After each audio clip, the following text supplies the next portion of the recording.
Interestingly, Peter Dutton is in talks with the Jakarta officials to talk about defence, which is really interesting. Another great story by Amanda Hodge in the Oz. Indonesian and Australian troops could soon be conducting regular joint training exercises on Australian soil after the issue was discussed in the first face-to-face talks between the two defence ministers in Jakarta. I think it's good to see Peter Dutton on the world stage finally, and I think there could be some pretty constructive ties being made in the southeast and the Auslan sort of region.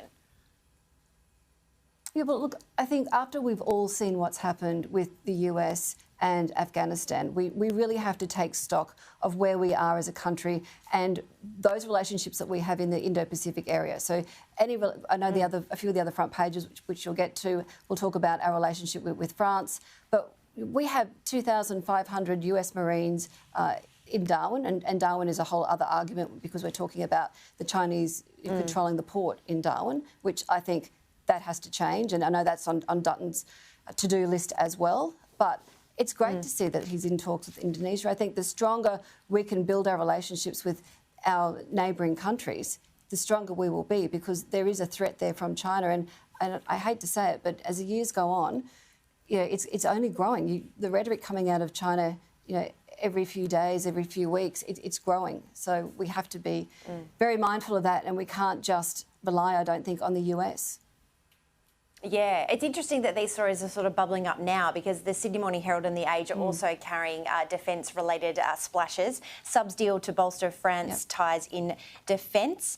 French warships and troops would be given guaranteed access to Australian naval bases and military sites under a proposal being discussed by both countries as the federal government moves to lock in the next stage of its troubled $90 billion future submarine program next week. So defence is definitely top of mind for the government right now, as well as the COVID response, it seems.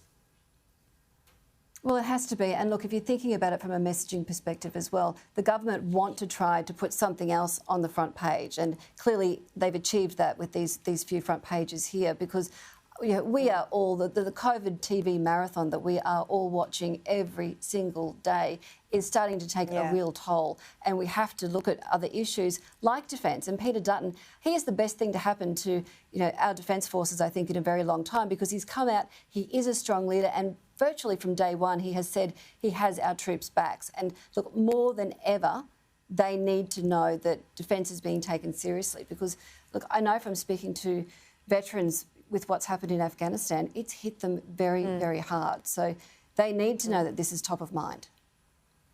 Yeah, absolutely. And now from Queensland, The Age over to the Daily Telegraph, and I think this is probably one of my favourite front pages of the week.